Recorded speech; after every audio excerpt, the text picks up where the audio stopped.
something like that. Yeah. Wow. Gosh, Valerie, I haven't seen you for so long. Is that a joke?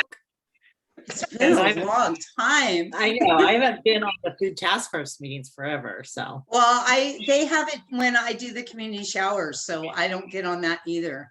Yeah. Which that's a really great program. Thank you for doing that. You know what? 35 people today. Yeah. That is like that's our tops, Yeah. which is quite a lot. Yeah, but it's great. Yeah, it is. And what a great partnership with the county, being able to use the rec gym and the showers and meeting needs in our community. Good work, you guys. It's awesome. So, You know, that we've some got a us lot of dreamed the about. snowbirds are coming in. Yeah. So we've got a lot of people that are, you know, traveling through in RVs and things. Call our meeting to order this Tuesday, May 18th. Call to order our Del Norte Solid Waste Management Authority meeting. And I would ask here if you would please call the roll. Commissioner Short, Here. Commissioner Starkey, Here. Commissioner Tompkins, Here. Commissioner Greeno, Here. Sharon Square. I'm here. And if you are so inclined, I invite you to please stand for the Pledge of Allegiance. Where's our flag? Oh, there it is. It's right over there. Ready and begin. I pledge allegiance to the flag of the United States of America and to the republic for which it stands, one nation, under God, indivisible, with liberty and justice for all. Thank you, everyone. It is good to have you here this afternoon. We're going to begin with general public comment. Any member of the public can comment on anything that is on our agenda or off our agenda. I just remind you that we'll also provide public comment on all of our action items today. Do we have any public comment from those who are joining us here in our Zoom meeting? If so, just hit that raise hand button. We'd be happy to call upon you. All right. Kira, did we receive any electronic communication of public comment? Nope, as of now, no. All right, very good. Then we're going to close public comment. We'll move on. And our first item is something we carried over from our last meeting. It's a ceremonial item of a 2021 Green Ribbon Award to Del Norte Mission Possible. Mr. Ward. Yes, I'm really delighted to do this, and I'll invite her to speak in just a moment. But first, let me just show you some pictures, because Mission Possible has just done incredible work in just a few months.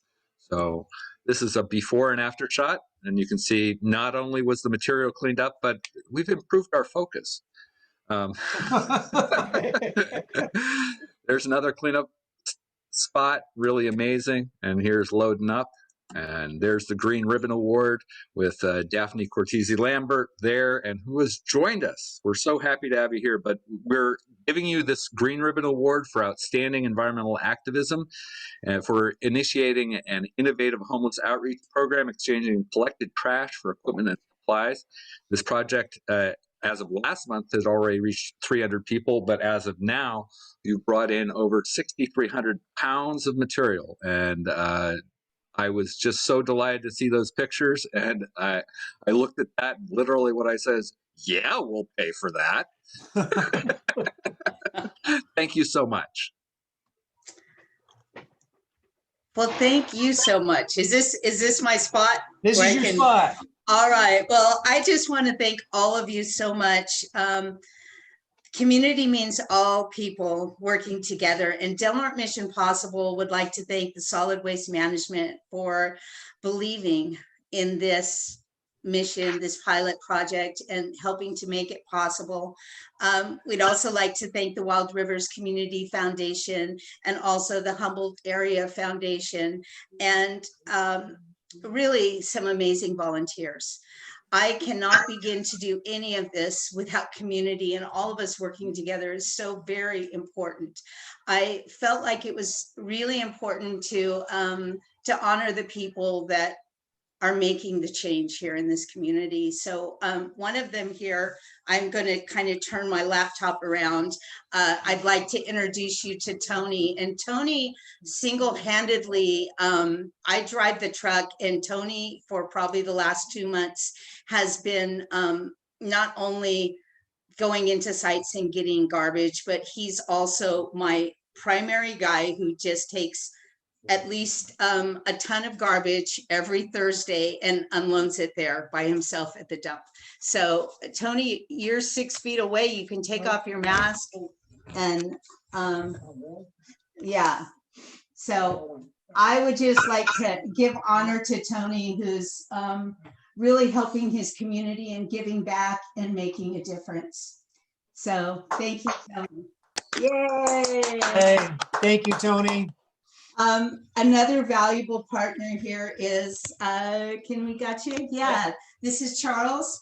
And Charles goes back to the community, to the camps, and he's been really just a great networker and a motivator that gets people started and just follows through, because Lord knows I can't do it all. I cannot keep following up on camps. He has made introductions for me to where I've been able to go into camps, and really just has done a phenomenal job. So I'd also like to give Charles a hand. So thank you. Yay. Charlie, You know, there are so many other individuals that are giving.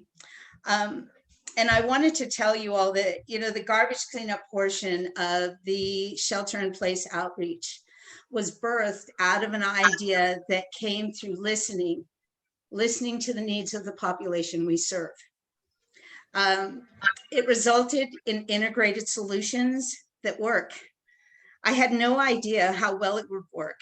The unhoused, as far as what my receipts say, the unhoused have collected over 19,000 pounds in the last 2.5 months. They are the solution to solving this long-standing problem. And I think it's pretty wonderful that I'd gotten contacts from Reading, and Reading was saying, hey, we've heard about this project and we want to do something like that in Reading. So that's pretty awesome that Del Norte County is doing something that Reading can learn. And it's all because of us working together and you guys believing in this project. Anybody who knows me knows that I'm really passionate and sappy. So I'm going to add this little part here, okay? The beautiful woods that are being cleaned are very reflective of the very people that are cleaning them up. And I'd like to explain this to you. Upon entering the camps, my heart could not help but be impacted by the sight of our beautiful natural resources being forgotten and trashed.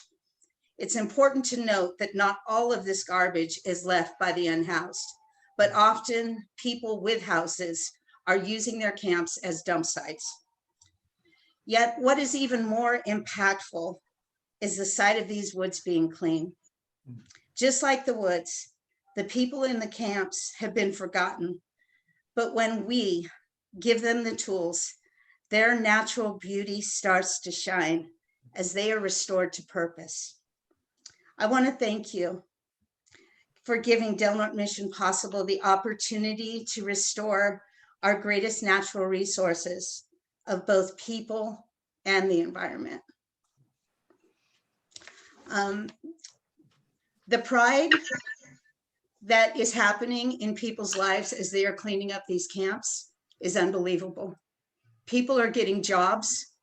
They are extending beyond their own camps to other camps, to areas that they didn't make a mess there, and the messes are bad. I've had people, snowbirds, come through that have told me, wow, what's happening in Del Norte County? It's cleaner than we've seen it before.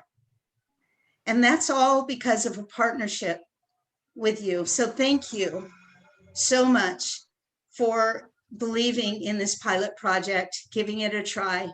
And I'm looking forward to continued partnership with you. And I'm honored, as always, to serve the public and just to be a part of this amazing community. And you guys are awesome. You're awesome. Thank you, Daphne. We All really right. Appreciate it. All I'm right. gonna let you guys get to your work. Okay. Thank you. Thanks. Talk to you soon. Okay. All right. We're going to move on with our agenda under section number 2 as the items that are on consent this afternoon. The minutes from April 20th, approval of director's vacation request, approval for 3 authority allocated bin pulls in relationship to the 4th of July, and a budget transfer in the amount of $59,410. Any public comment on anything that's on consent? Seeing no public comment, I'll close public comment and bring it to the commission for consideration. Move to approve consent. I have a motion to approve by Commissioner Short. Do I have a second? I second. Second by Commissioner Tompkins. Kara, would you please poll the vote? Commissioner Tompkins, Aye. Commissioner Short, Yes. Commissioner Starkey, Yes. Commissioner Greeno, Yes. Chair Score. Yes. Very good. Under section 3, we have our director's reports, which includes our director report along with our financials. So, Mr. Ward, if you want to go ahead and jump in here. I'd be happy to. I wish I could keep the meeting as inspirational as we started off, but all downhill from here. Right? So We're just going to but- talk trash the rest of the meeting. Exactly. It's business has picked up. It is, every indication is this is going to be a hopping summer. We're averaging over 200, nearly 250 customers a day now, which 3 years back that would have been a heavy summer day, and now we're facing it in April. So we're definitely seeing more activity. Last chance grade has affected the Klamath staffing, and the staff has had to leave earlier and stay later. And we appreciate staff's flexibility in that regard. We've had ongoing vandalism issues, some of which we'll talk about later, but those of you who are visiting the transfer station will be noticing broken fence boards. We're working with Ambro to try to get a more permanent fix on that, but we are seeing that aspect of vandalism as an ongoing concern. Every day. Other things that aren't otherwise going to be addressed on the agenda, we are having transition issues on our website. Those of you who may have tried to log in the website notice it looks kind of funky. Essentially, the software that our website was based on, the platform has advanced beyond our capacities to use it or to keep up to speed with its new functionalities. So it's one of those situations where the software is advanced beyond our needs and beyond our capacities as well. So we need to find a new software package that's more suitable. But in the meantime, we're kind of working off an old version. So I anticipate in the next few weeks, possibly over a couple months, we're going to continue to have website challenges. We are continuing to outreach in the schools through EcoHero. And this last week, Recology's Chandra Ordway and Kira Seymour were out in front of the recycling bins trying to do person-to-person outreach to get people to understand a little bit better what is recyclable, what belongs in the bins, what isn't. Two noteworthy things that they observed, and Kira can chime in on anything I miss. One was that pretty much everyone thought they knew how to recycle, but everyone did something that wasn't quite right. So everybody needs advice and needs to learn a little bit better about how to do it better. We do have stickers on the side of the bins and on the other side of carts, but there is no replacing of if you don't know, ask. Because there are people out there to help. 465-1100 is a great number to call. Or 464-4181, Recology Del Norte. The other thing they noticed is that a large number of people drove up to the recycling bins, looked like they were headed towards them, saw two people that are visibly watching what's happened. They turned their vehicle around and didn't do any business at the Del Norte County Transfer Station, which indicates they were either there to do something they knew was improper, like either pilfering from the bins or illegally dumping, or they considered their recycling activities to be very private affairs. They didn't want anybody else observing what they were doing. One of those. Yeah, But it does underscore the importance of that outreach, and that we all have lessons we can constantly learn from customer behavior. Carrie, do you have anything to add on that? No, you got it. Okay. Let's see. We hired a new person this last week. We went through a recruitment process. We interviewed 2 people, and we hired Warren Bailey as a refuse site attendant. So we'll start training in the next few weeks. And I continue to work on the statewide recycling commission, and we have a big report coming out before the end of June, and so that continues to take a good amount of my time. Then one other thing I'll mention is that attached to that is an article by the great local reporter Jessica Sanar on Wild Rivers Outpost about the good cleanup works that was done over Earth Month, and in coordination with the Tobacco Use Prevention Program and the Smith River Alliance. But they brought in over 2,500 pounds of materials, and we sure appreciate every volunteer who helps keep this beautiful county clean. With that, I can answer questions or move on to the financial report. any questions for Director Ward? All right, let's go ahead and move on to finance.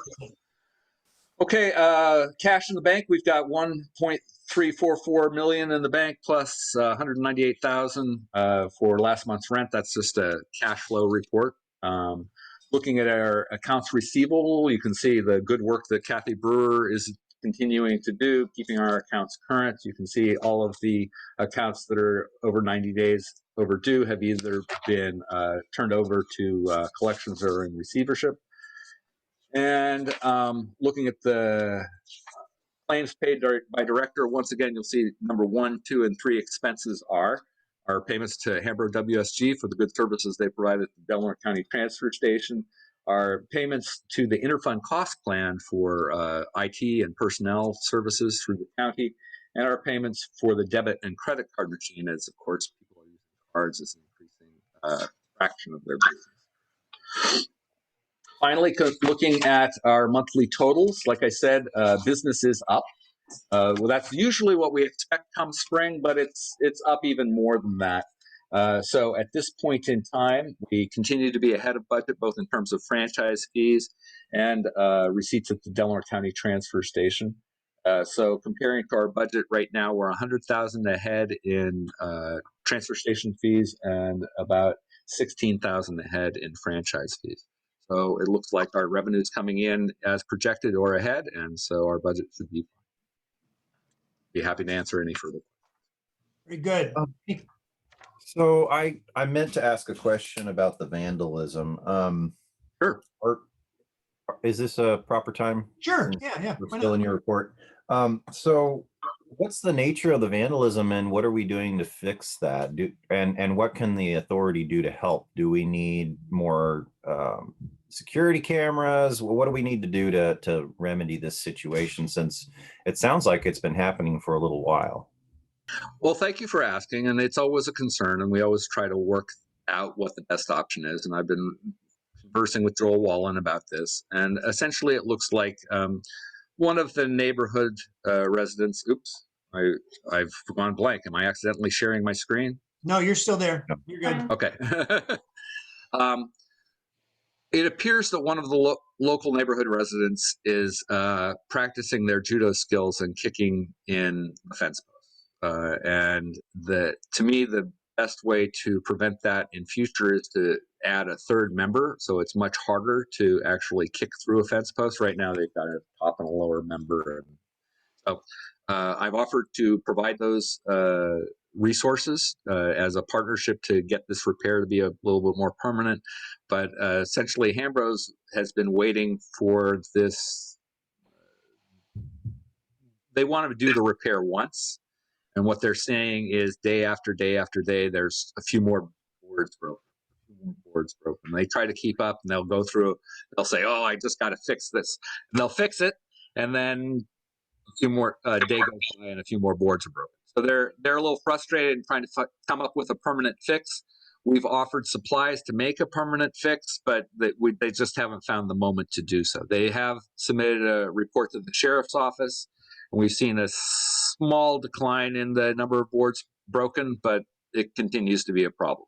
We don't have any cameras at that particular location, We might be able to install some, but that's something we're also exploring. We're trying to, as always, when we try to address these vandalism problems, we try to do the first things first, the lower cost things first, and before ramping up to a higher level. But it is relevant in that we did have a draft trespassing ordinance that I think would apply to this, and we could potentially add signage. That trespassing ordinance next needs to be heard by the county, and I've discussed that in broad terms with Neil Lopez of the county for some future Board of Supervisors agenda, but he's juggling a lot of priorities, and we haven't found that moment. So I don't know where this particular area is at, but would it be feasible to change the materials that we're building this fence out of to something more durable? I appreciate the thought process. That is not outside the realm of possibility. Replacing, for instance, I think if we replace that all with plastic lumber, Trex material, chances are they wouldn't be able to kick through it, and we might be able to fund that through Department of Conservation grant. Something to consider. I had not thought about that, but I'll continue to explore those options. I appreciate the suggestions, and what I'm hearing from you, Mayor Greeno, is that you're willing to step up and help if there's something that we can do. And I'll continue, if it's okay with you, I'll continue to work with Joel Wallen on this.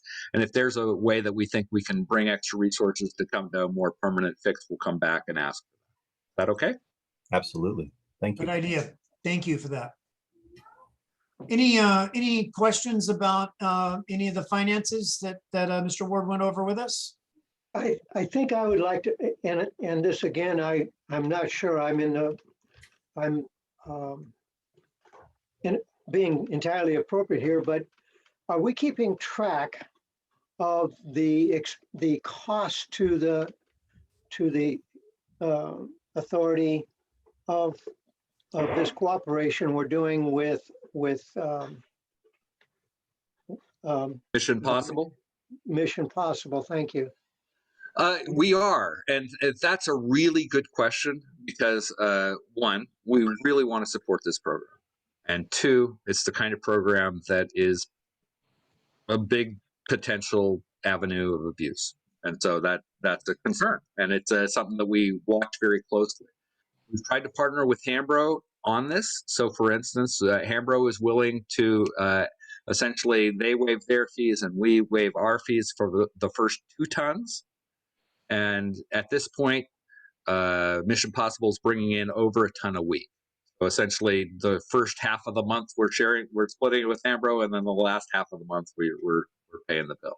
But we really see this as an important program. The before and after pictures are great testimonials to the good work they're doing. And it remains an avenue of concern.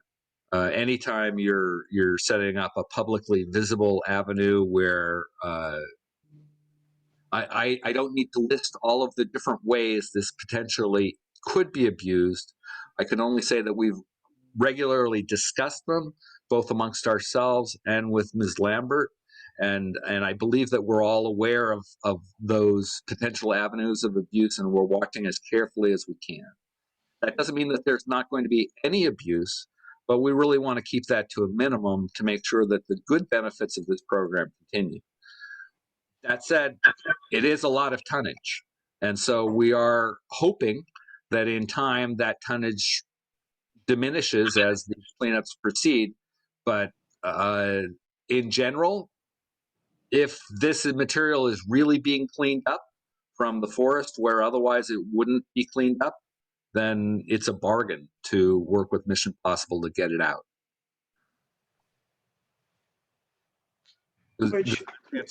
But we are monitoring it on a monthly basis to make sure that it doesn't get away from us. And I guess my real question is, do we know how much this is costing the authority? Absolutely. I could give you that number exactly if you'd like, but the there's no doubt in my mind at this point in time that the benefits far outweigh the costs. I'm not questioning that. I didn't mind. That was why I was worried about asking the question. I don't want to. That's a good question, Michael. The wisdom of it. Just, It I is. just wanted to make sure that we are keeping track of the value of this, and we are keeping track of the cost to us, and Right. and that it's, you know, that was the only concern. But just to reassure everybody and sort of give an eye on the value. So if they're bringing in about a ton a week, and if the agency was paying all of that cost, you'd be looking at about $600 a month, right? For that amount of cleanup, especially in honoring the volunteer efforts of all of the people involved, again, Nothing. it's a bargain. It's a bargain. So Mr. we Ward, really yeah. appreciate the efforts. Mr. Ward, what I would suggest is at our next meeting, we will be a full 3 months into this. I think it would be good for you to actually lay out the cost analysis of what we have spent as an authority to do this, as well as being able to show the partnerships with Hambro and what Hambro has contributed to this whole thing. And I'm not as concerned about it from the standpoint of how much money we're spending as I am the long-term sustainability of this, of being able to possibly look for community partnership organizations that say, hey, how can we help make sure this continues? Well, you could contribute to this fund, and for $300 a month, you can be a part of making significant impact environmentally in Del Norte County. And if we track this and we can create a narrative of the value, I think there's community partners that would love to have their logo associated with making dramatic improvements in Del Norte County, whether that's a local business or a community organization or a service club. I mean, I think there's a way that over time, maybe the authority is not footing this bill fully, but that the community has seen, man, if these people are willing to volunteer and do this, we're willing to provide the resources to make it happen. So, Good idea. Michael, I thank you for bringing it up, because I don't know that I would have thought about it that way. So it's a great question. And thank you, Chair Inscore, for filling it in for me, helping me understand where it was really coming from and where we wanted to go. That was just right. Well, I just came up with it, so don't give me too much credit. No, But think I mean, that's a good again, idea. it's good stuff, you know, it's good problems to have to figure out solutions for this. I'm sorry, Jason, go ahead. That's okay. I think it's a great idea to try to spread out the cost. And I mean, I think that there's a lot of people in our community, philanthropists, people who just, you know, want to give to a good cause, that would be willing to give to this. So I think that's a great point as well. Okay. All right, very good. If we don't have any other questions about the finances, we'll go ahead and move on in our agenda to discussion and action items. And the first is item 4.1, which is it's a receive and file of the annual report to Cal Recycle. Mr. Ward. Yes, thanks, sir. Commissioner Tompkins called about this because essentially it was so cryptic you couldn't understand what it was that we were doing. So I'll try to explain.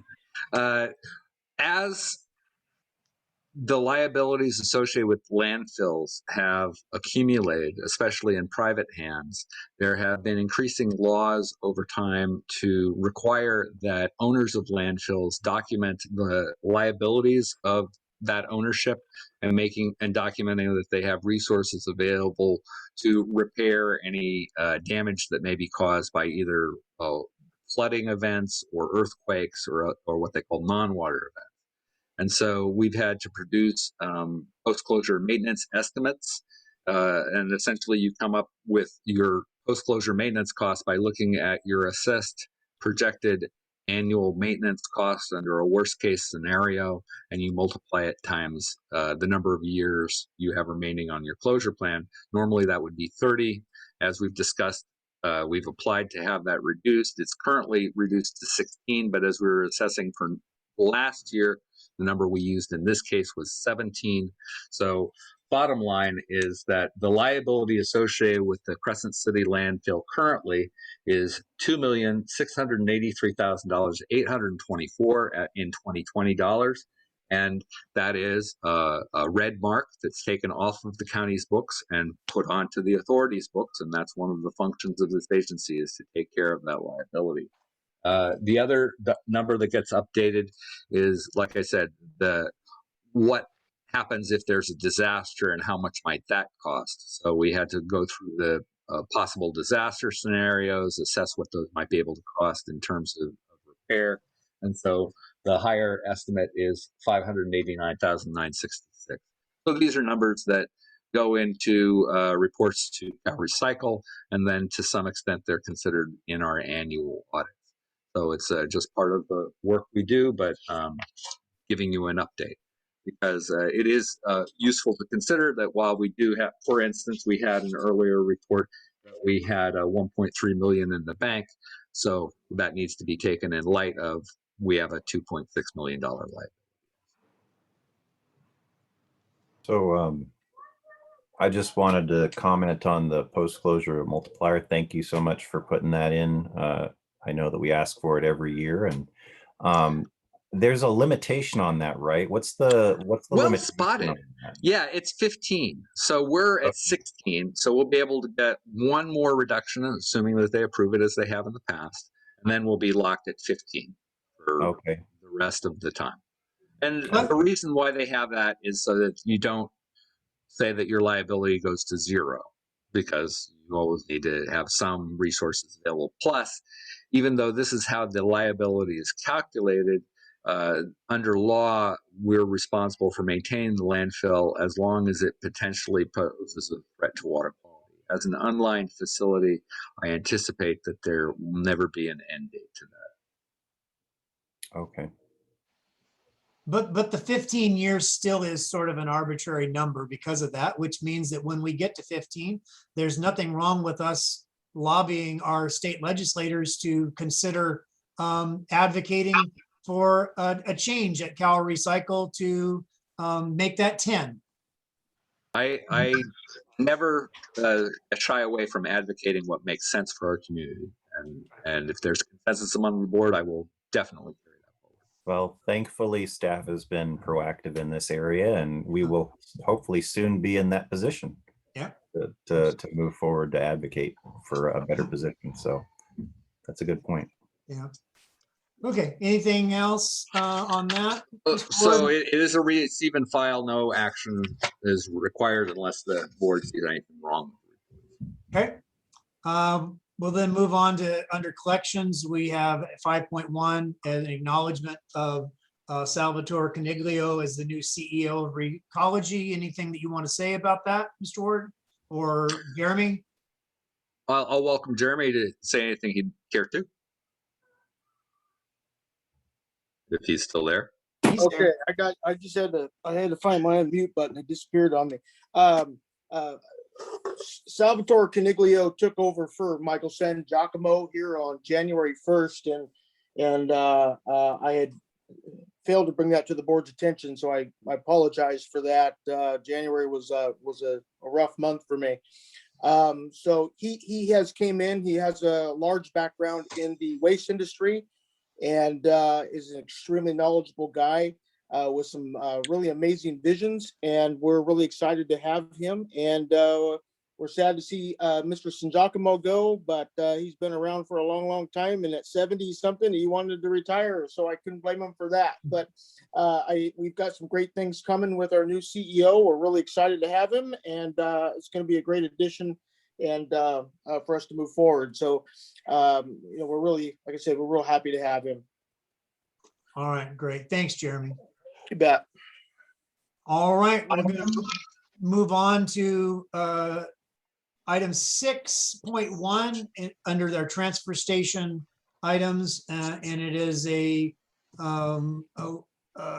possible donation of a cargo trailer. Mr. Ward. Yes. So this is a cargo mate trailer we bought several years ago, back in 2008, nearly 12 years ago, to assist carrying equipment to and from the landfill and for water quality monitoring. And bottom line is it never quite served the function that I originally envisioned. It was kind of a pain to hook up and to take off it. And then shortly after we purchased it, we needed a place to store it. We stored it at the Delaware County Transfer Station. It was subject to vandalism. After a while, we couldn't lock it. So in order to use it at all, we had to move the material back into the trailer to load it up and then back out of the trailer. Once we got it back, it lost its functionality. And then a tire was stolen off of it. So when I received a letter from the Del Norte Amateur Radio Club saying that they would like it, I really welcome this opportunity. But we need to be cautious about not having a gift of public funds, and so I'm asking the board to make some specific findings that basically this is surplus property, it's of very little value, and that the Amateur Radio Club intends to use this for a public use. And then staff recommend that we authorize this donation to the nonprofit Del Norte Amateur Radio Club. And I do defer to the advice of our legal counsel to make sure that we're doing everything proper. And I welcome Joel Wolin to speak to this issue as he is a member of that amateur radio club. Martha, you got anything? Yeah, so I'll just say that Ted did bring this to me and talked about, how we could do this without actually selling it. I gave him the criteria, and since the idea is to use this trailer for a public purpose, we would be able to donate the trailer without making a gift of public funds. I'll make the motion that we authorize this donation in its current condition to the Del Norte Amateur Radio Club. I have a motion and I have a second.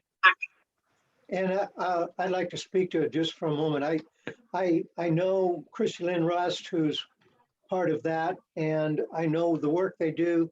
But we couldn't be supporting a more important function in this county, especially if we ever, in case of disasters, be it earthquake, tidal wave, forest fire. So yeah, definitely support this. Thank you, Michael. Well, yeah, and just having seen the trailer and then having heard what Director Ward said, it almost sounds like it's something that we ought to have paid to have hauled off. So I as opposed to the idea of somebody being able to take it and repurpose it for public good, sounds like a great win-win for both parties as far as I'm concerned. So. Chair, this is Joel. Go ahead.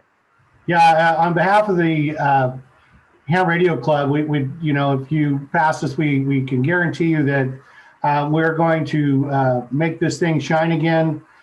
We just received a grant from Coast Central for a sizable amount that we're going to be able to purchase radios that will be used in this trailer. And it's going to be a great addition, and we hope to help Kimmy as much as we can with the OES. And I can guarantee you it will be used in a good way. Thank you. Thanks, Joel. All right, any other public comment? Nope. All right, I'll close public comment then. We have a motion from Commissioner Starkey, seconded by Commissioner Short, to make this donation. Kara, would you please poll the vote? Commissioner Starkey, Yes. Commissioner Greeno, Yes. Commissioner Tompkins, Yes. Commissioner Short, Yes. Chair and Square. Yes, awesome, very good. Excellent. And so- and I want to make sure the minutes reflect the entire staff recommendation, including the findings. Yes, I think that both the motion and second are fine with the findings as listed in the staff report. Excellent. Thank you. All right, thank you. Item number 7, we've got a couple of items. One is changing of our meeting dates in June and July. Mr. Ward? Yes, this is a staff request if possible, but of course we always serve at the pleasure of the board, and so if it's not possible, it's not possible, but it would be beneficial to staff if we could reschedule the June meeting for a week later from 15 June to 22 June, and that if we could move the July meeting a week earlier to the 13th of July. That's the request. It would still be at 4 p.m. All right, commission, any obvious conflicts that any of you see that would prohibit us from being able to make those adjustments? Not for me. No, it works for me. Okay, I just want some clarification. Then you're saying that the July meeting to be a week earlier on the 13th. I just That's have to look at correct. the calendar, so. Yeah, that I have a conflict with another meeting on the July 13th, but I can just miss one or the other, but as long as we are sure that we'll have a quorum, that's the most important thing, and we need to make sure that one of each of us from the member JPAs needs to be here so that we can take action. Darren, you'll be there. I will be there. Yes. All right. Okay, then, in that case, what I would ask for is a motion that we make the changes of our meeting and set special meetings for June 22nd, 2021 and July 13th, 2021, with the cancellation of the meetings on June 15th and July 20th. So move. So move. All right, I have a motion, and Michael, I'll let you be the second if that's all right. Any public comment? No, we'll close public comment then. Kira, would you please pull the vote? Commissioner Greeno, Yes. Commissioner Tompkins, Yes. Commissioner Starkey, Yes. Commissioner Short, Yes. Chair and Square. Yes. The last item on our agenda, 7.2, is the adoption of the Del Norte Solid Waste Management Authority Ordinance 2021-02. You should have received a supplemental staff report associated with this that came in your email this afternoon that I asked Director Ward to include. I think it's important because of the nature of this rate ordinance adjustment that we have a clear paper trail for the future of the meeting that this was adopted, that we have the historical context of what we have done. Obviously, we have talked about this on multiple occasions. So I'm hoping that everyone has that, and we will certainly place that into the minutes for the public record. Mr. Ward.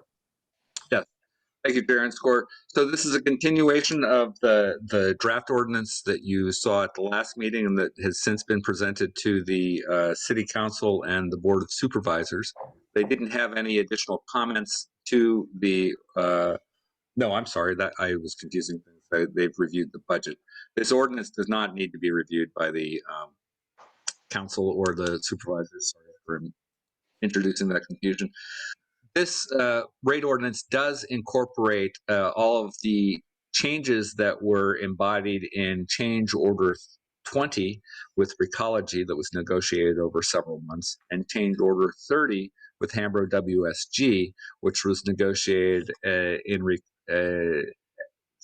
based on a request from Hambro WSG that the minimum wage changes in California were impacting the wages that they were paying their drivers, and so that impacted their cost profile, and so we also negotiated based on that. Bottom line is that these rate changes incorporate changes to California's minimum wage for Hambro WSG employees. They changed the annual rate adjustments to use 100% of the CPI for all urban consumers with a maximum of a 4% annual increase across both contracts. these changes incorporate the replacement of the paired street side containers throughout the downtown and greater Crescent City area. They include the extension of the collections franchise through June 2028, and if they perform as expected, that would actually have an automatic continuation extension through June 2031. There are equipment changes that Recology needed to make in response to the California Air Resources Board requirements, and so those changes have been incorporated.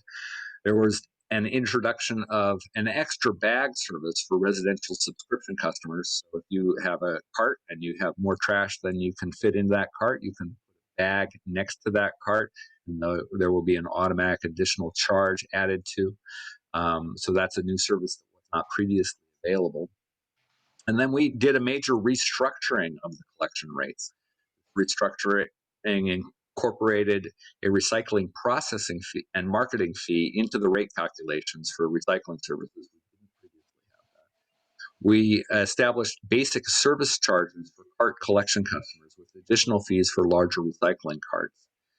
We established a process for commercial collection customers with 4 cubic yards weekly or more.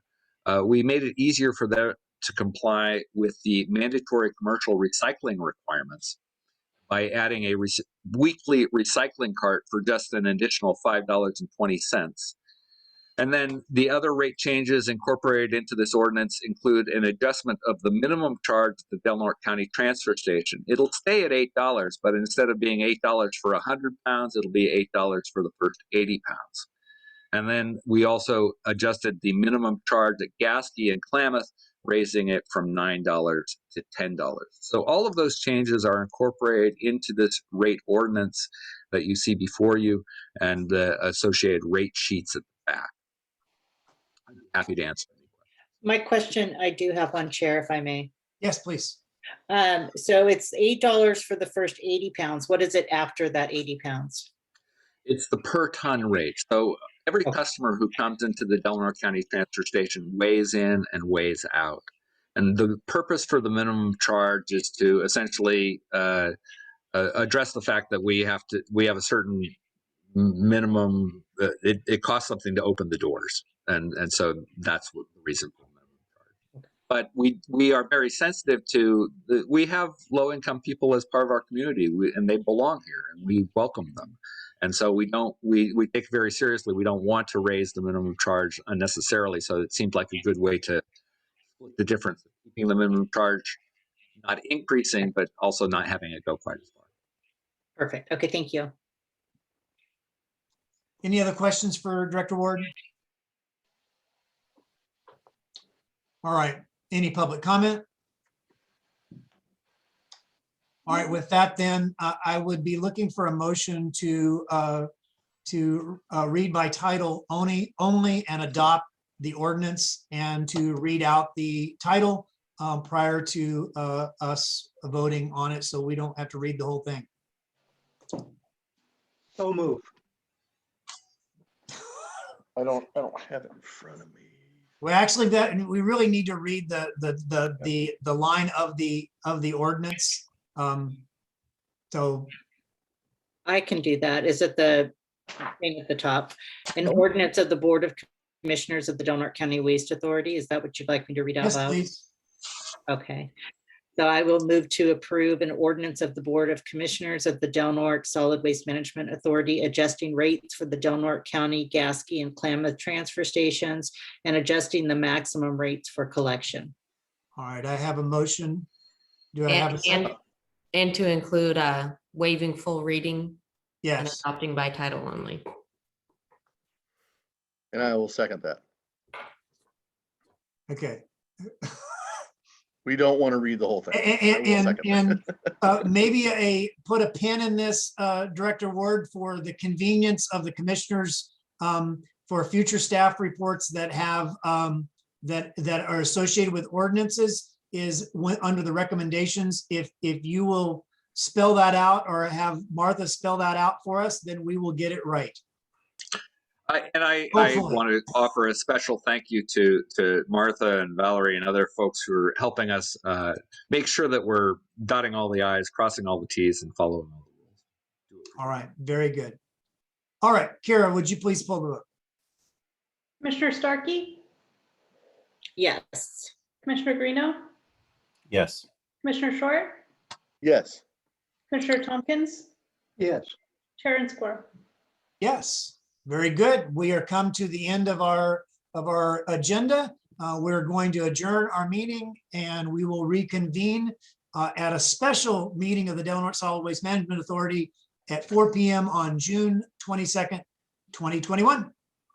All right, good work, everyone. Thank you very much. Thank you, everybody. Take care. Good night, all. Special thanks to Kathy. Yeah. Thanks, Kara. Thank you. All right. And thanks, Martha. Appreciate it.